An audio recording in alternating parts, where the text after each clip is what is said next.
자, 안녕하세요, 여러분. 기초 자동 제어 두 번째 주 시간을 시작하도록 하겠습니다.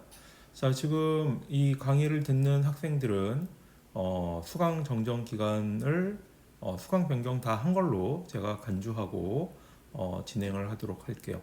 자, 그리고 제가 지난번에 공지했듯이 이번 주차 목요일에 목요일 날 수업 시간에 줌을 이용한 화상 강의를 연습을 한번 해보도록 하겠습니다. 그래서 시간 되면은 여러분들 다 접속을 해가지고 들어오는 거를 확인해 보도록 하겠고요. 그 다음에 3주차 같은 경우에는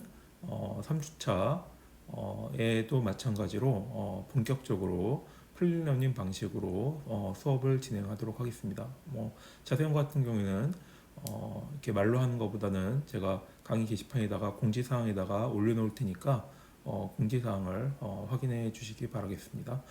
자, 그러면 이제 지난번에 했던 수업을 연속해서 시작하도록 하죠. 자, 지난 시간에 제어공학의 학문적 배경하고 발전사에서 이렇게 한번 쭉 봤었죠. 그래서 뭐 고대부터 해가지고 쭉 얘기를 했었는데 쭉 넘어가도록 하겠습니다. 자, 그래서 지난 시간에 핵심적인 부분이 이쪽 부분인 거죠. 제어 시스템의 제어 시스템의 구성 요소로 돼 있어서 크게 플랜트라고 얘기를 하는데 일반적으로 여러분들이 시스템이라는 말을 사용하지만 플랜트라는 말도 사용을 하고 있습니다. 그래서 플랜트가 가장 큰 개념이 되겠고요. 그 다음에 거기에 각각의 하위 시스템들이 이렇게 나눠져 있는 거죠. 자, 그래서 차량을 이렇게 봤을 때 차량이 크게 세 가지 계통으로 나눌 수가 있는데 하나는 구동 시스템, 동력 시스템, 조형 시스템 이 세 가지가 결합돼 있고 그 결합된 거를 플랜트다 이렇게 얘기를 합니다. 자, 근데 요즘 같은 경우에는 플랜트가 너무 옛날 말이다 보니까 이것도 시스템이라고도 얘기를 하게 되는 거죠. 자, 그래서 차량에 대한 시스템, 그 다음에 차량에 대한 하위 시스템, 자, 이런 식으로도 얘기를 하게 됩니다. 자, 그래서 세 가지 요소가 있다고 했죠. 하나는 시스템, 그 다음에 공정, 원리. 자, 그리고 시스템이라고 하는 게 요 전체가 요 각각 구성품들이 연결되어 있는 요 구조. 자, 이거를 시스템이다 이렇게 얘기를 하는 거고요. 그 다음에 공정이라고 하는 거는 자, 여기서 보게 되면은 연속적인 과정. 내가 핸들을 이렇게 돌리게 되면은 자, 여기에서 있는 기어가 있고 그 다음에 기어에 의해 가지고 자, 여기서 차량이 조향이 된다라고 하는 게 여기서 얘기하는 공정이 되는 거겠죠.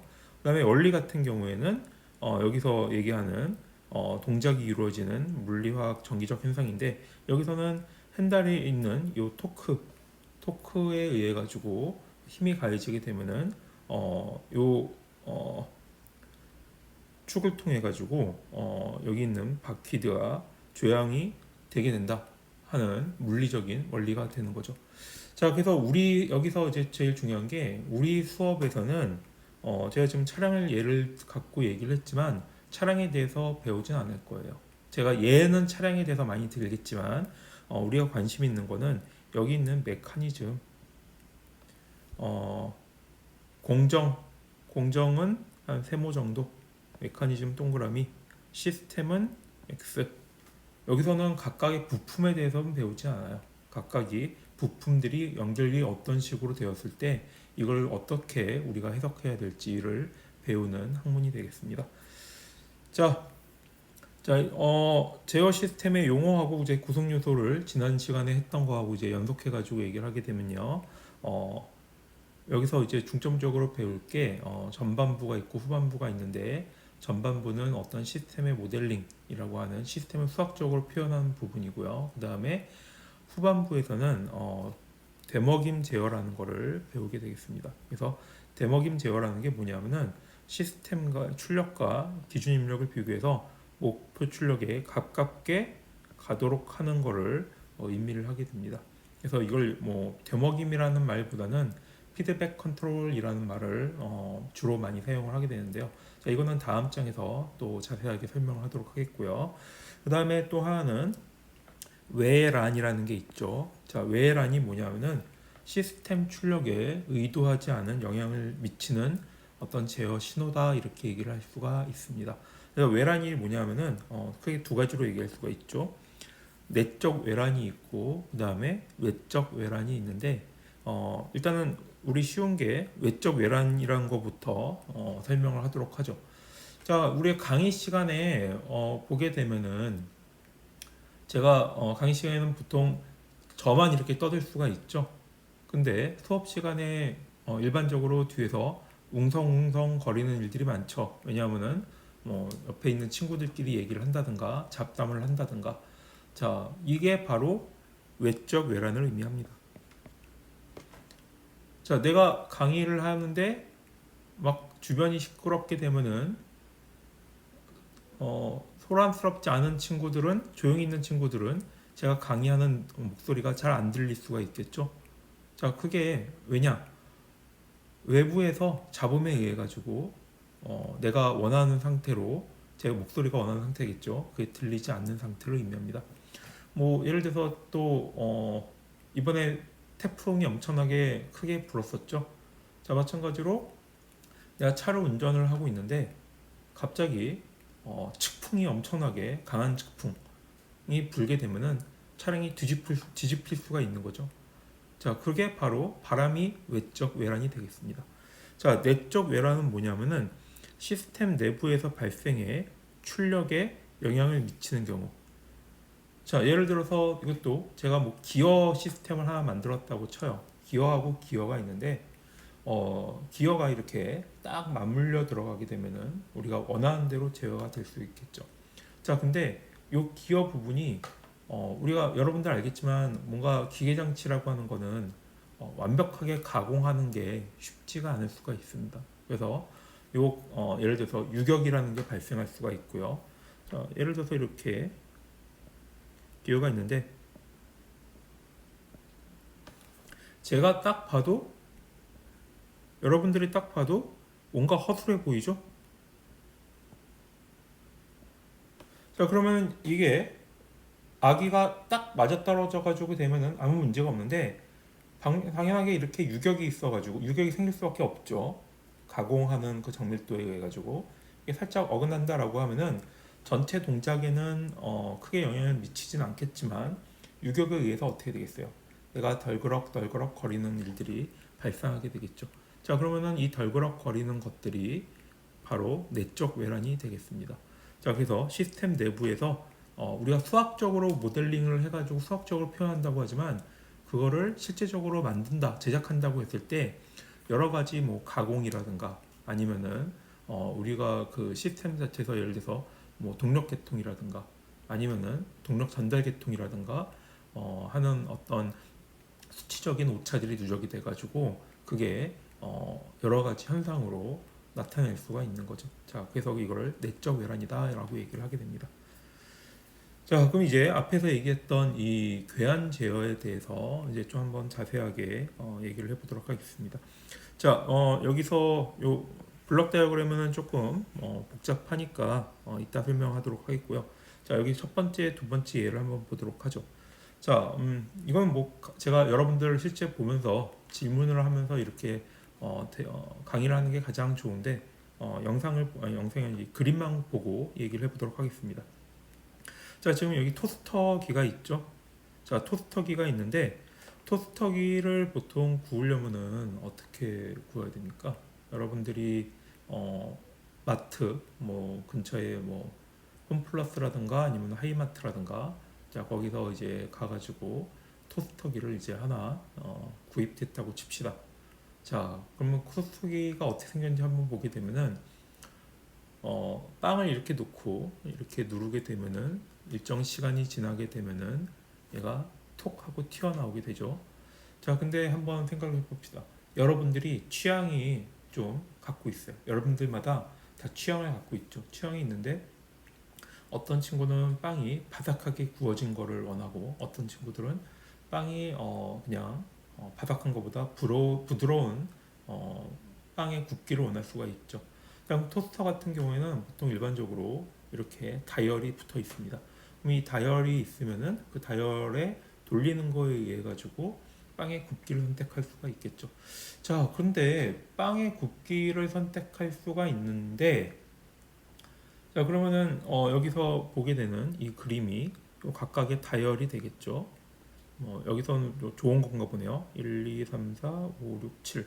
7단계까지 있는데 빵에 7단계까지 하게 되면 좀 시꺼멓게 타게 되겠죠. 자, 이거는 뭐 못 먹는 거니까 이것도 못 먹겠죠. 이게 거의 한계인 것 같아요. 자, 만약에 다이얼이 없다고 치면 어떻게 할까요? 다이얼이 없을 경우에는 어, 얘가 시꺼멓게 탈 때까지 계속 가열을 하게 되겠죠. 자, 그래서 여기 보게 되면은 1단계부터 5단계까지 있는데 5단계까지가 가장 크리스피하게 바삭바삭하게 구워지는 형태가 되겠는데, 하나 좀 생각을 해봅시다. 빵을 굽는데 빵이 두께가 있잖아요. 그렇죠? 빵이 어떤 빵은 식빵을 샀어. 내가 파리 땡 게트에서 식빵을 샀고, 그 다음에 뭐 뚜레 땡지에서 식빵을 샀어요. 또 아니면은 뭐 편의점에서 삼땡 식빵을 샀어요. 자, 그러면은 그 식빵이 종류가 다 다르잖아요. 종류가 다른 것 중에 가장 큰 게 두께겠죠. 그렇죠? 어떤 빵은 두께가 상당히 두꺼운 빵이고요. 어떤 빵은 두께가 얇은 빵이에요. 뭐 일본 같은 경우에는 제가 일본 예전에 한번 놀러 갔을 때 빵집에 가서 좀 깜짝 놀랐는데, 거기에는 빵 한 종류만 파는 게 아니고 두께별로 뭐 1호, 2호, 3호, 4호 이렇게 두께별로 팔더라고요. 그래서 여기는 되게 그 취향대로 빵을 사는구나 이렇게 해서 되게 신기했는데, 뭐 저는 지금 버터 브레이드 빵을 좋아해가지고 그 빵으로 토스트 한번 해보고 싶은데, 우리나라엔 또 그렇게 두꺼운 빵을 팔지는 않죠. 다 이렇게 슬라이스된 빵을 파는데. 자, 어쨌든 좀 빵 얘기하니까 제가 지금 막 배가 고프기 시작했어요. 자, 여기 보게 되면 이 두꺼운 빵이 1번이 있고 얇은 빵인 2번이 있어요. 그럼 1번 빵을 내가 굽기를 한 3번 정도에다가 놓고 다이얼을 이제 3번에다가 놓고 굽게 되면은 굽기가 요 3번 굽기대로 1번하고 2번이 동일하게 구워질까요? 그렇지가 않죠. 요 1번 빵하고 2번 빵 같은 경우에는 두께가 다르니까 2번 빵 같은 경우에는 이렇게 구워지겠지만 1번 빵은 원하는 요 갈색 느낌이 나도록 구워지지가 않겠죠. 자, 그러면은 여기서부터 우리가 얘기하고 있는 요 폐궤한 제어, 그 다음에 계궤한 제어가 나오게 됩니다. 자, 여기 보면 토스터를 구울 때 다이얼이 1부터 5까지 있는데, 이 1부터 5까지란 다이얼은 어떤 기준에 의해 가지고 만들게 되었을까요? 자, 이 토스터기를 만드는 회사에서는 일반적인 빵의 두께를 가지고, 근데 어떤 빵으로 테스트했는지 몰라요. 그래가지고 굽기에 따라 가지고 요 시간을 정해가지고 다이얼을 만든 거가 되겠죠. 자, 그러면은 내가 빵을 굽기를 3번 다이얼이라고 하는 거는 그냥 시간에 대한 거예요. 이 어떤 빵을 구웠을 때 3번 다이얼에 해당되는 시간에 했을 때 굽기에 대해서 테스트를 해가지고 그 시간을 정해가지고 나오게 된 거겠죠. 근데 아까 얘기했듯이 내가 좀 두꺼운 빵을 여기다가 구웠을 때는 요 그 빵 토스터기를 만드는 회사에서 의도한 대로 만든 게 아니다 보니까 당연하게 굽기가 다른 결과가 나오게 되겠죠. 자, 그래서 이렇게 내가 어떤 두께의 빵을 넣는지 모르는데, 얘는 그 정해진 시간대로만 이렇게 출력이 나오는 제어 방식을 계궤한 제어 방식이다라고 얘기를 합니다. 오픈 루프 컨트롤이에요. 자, 그래서 계궤한 제어는 내가 입력을 어떻게 넣든지 간에 출력을 알 방법이 없어요. 자, 폐궤한 제어는 뭐냐면은 내가 원하는 1번 빵을 넣든 2번 빵을 넣든 내가 원하는 굽기의 방법으로 빵을 굽고 싶은 거죠. 자, 그러려면 어떻게 해야 되죠? 빵을 1번 빵을 넣든 2번 빵을 넣든 내가 팔짱 끼고 토스터기에 쭉 보고 있어야 돼요. 자, 그래서 색깔을 보든가 아니면은 요 색깔에 아니면 냄새를 맡고 내가 원하는 순간이야 하고 이렇게 찝어내야 되는 거죠. 그럼 그때 스탑을 딱 해야 되는 거죠. 자, 요 방식의 차이는 어떻게 되냐? 위에 있는 거 1번 같은 개개한 오픈루프 컨트롤 방식 같은 경우에는 내가 타이머를 걸어놓고 딴짓을 해도 되죠. 근데 요 밑에 있는 클로즈드 루프 컨트롤이라는 방식 같은 경우에는 내가 계속 보고 있어야 돼요. 자, 그래서 이 계속 본다는 거 자체가 결국은 내 인건비를 쓰는 거죠. 내가 이 소스를 굽는 걸 계속 지켜보고 있어야 되는 거니까. 아니면 남을 시키든가. 자, 그럼 그거를 안 하려면 어떻게 해야 되겠어요? 여기 있는 빵의 굽기를 판독할 수 있는 뭔가 장치가 필요하겠죠. 그래서 사람이 일반적으로 사람이 하겠죠. 근데 사람이 아닐 경우에는 이 빵의 굽기를 판독할 수 있는 어떤 센서라는 장치가 필요로 하게 됩니다.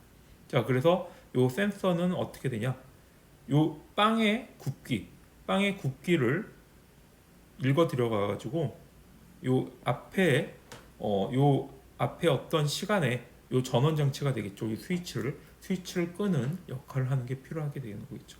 자, 그래서 이렇게 입력 신호를 주었을 때 그냥 출력이 곧바로 나오는 경우가 있고, 출력 신호를 계속 관찰을 해가지고 그 다음에 입력 신호를 바꾸는 이런 구조를 하는 게 폐계한 또는 클로즈드 루프 컨트롤이다, 이렇게 얘기를 하게 됩니다.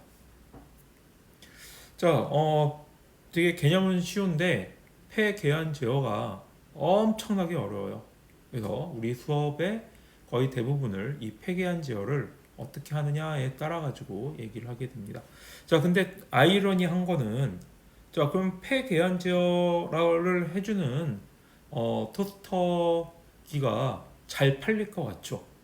근데 여러분들이 어떤 빵 두께를 하든 고정적으로 빵을 굽게 하는 장치를 시중에서 본 게 있습니까?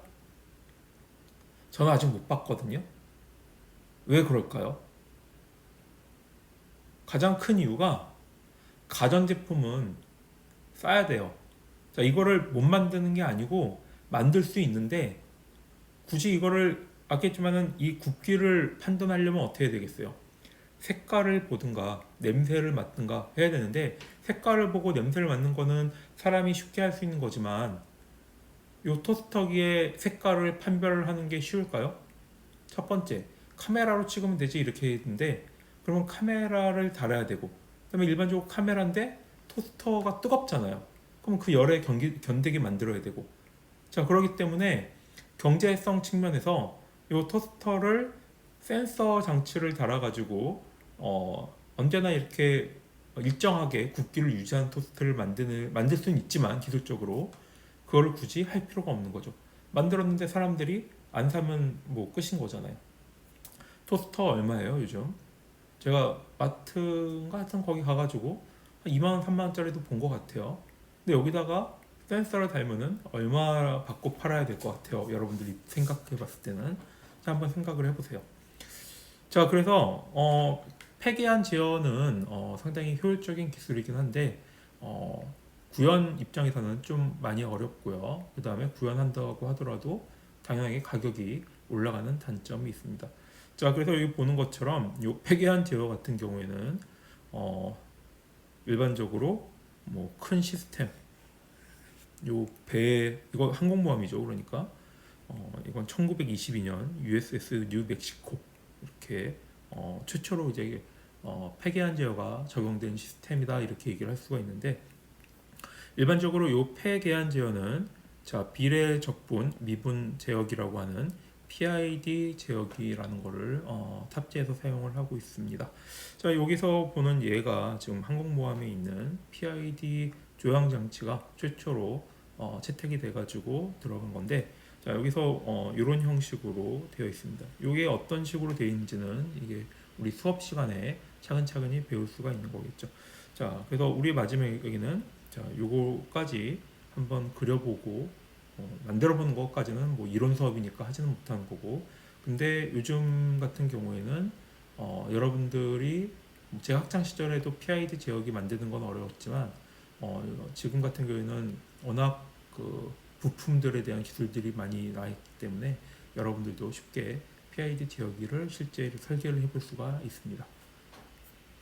자, 현대 응용 분야 같은 경우에는 뭐 인버터, 에어컨, 냉장고, 인버터, 냉장고라는 기술들이 이렇게 나오고 있고요.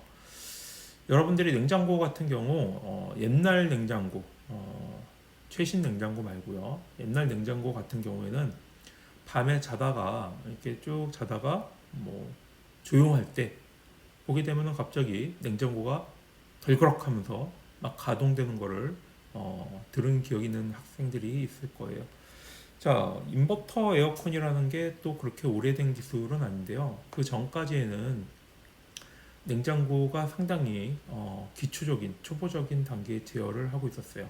온도가 추우면은 얘가 컴프레스가 돌아가지고 온도를 낮추고 그 다음에 자동적으로 꺼지고 온도가 이렇게 올라가면은 다시 켜지는 어떤 구조로 되어 있죠. 그래서 여러분들이 냉장고에 가만히 걔가 갑자기 덜크럭 하면서 소리가 나는 거는 온도가 올라가 가지고 컴프레서가 동작을 해 가지고 가동되는 소리를 듣는 겁니다.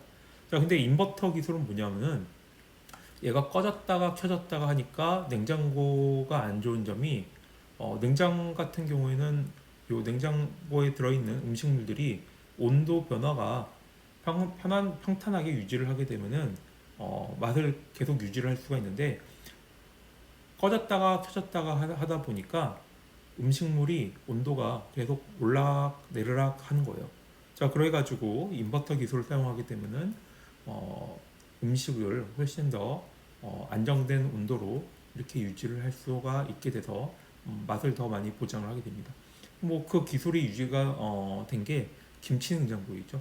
그래서 김치 냉장고 같은 경우에는 일반적으로 잘 열고 닫지 않잖아요. 자, 그렇게 하는 이유가 거기 안에 있는 온도를 일정하게 유지시키려고 하는 기술이 들어가 있기 때문입니다. 뭐 이거는 풍력 발전, 뭐 엘리베이터 같은 경우에도 있는데 자, 이거는 뭐 넘어가도록 하겠고요. 풍력 발전 앞에서 너무 많이 설명을 했으니까.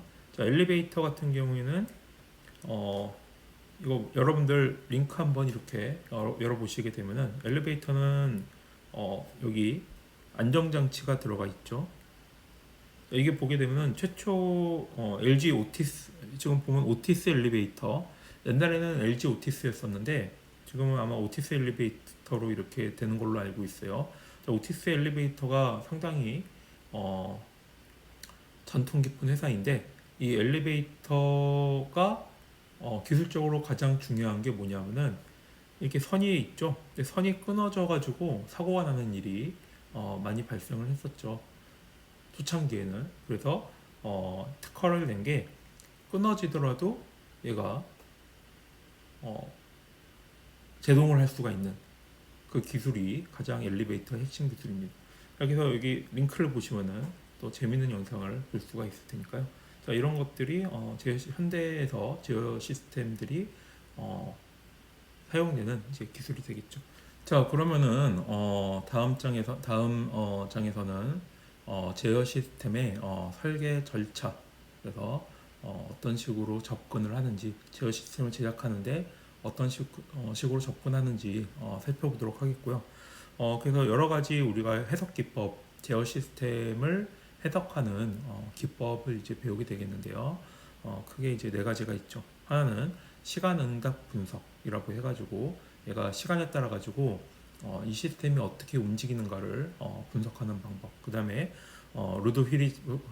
후르비츠 안정도 판별법이라고 해가지고 앞에서 얘기했던 대로 이 제어 시스템이 안정적으로 동작하려면 외부에 있는 영향이 미치지 않고 내부적으로 어떤 식으로 안정적으로 동작할 수 있는지 그걸 판별하는 방법. 그 다음에 근계적 기법이라고 이 앞에 있는 안정도를 어떤 식으로 그래프로 표현할 수가 있는지, 그 다음에 주파수 응답 분석이라고 해서 여러분들이 제가 앞에서도 얘기했지만 라플라스 트랜스폼에 대해서 한참 얘기를 했었죠.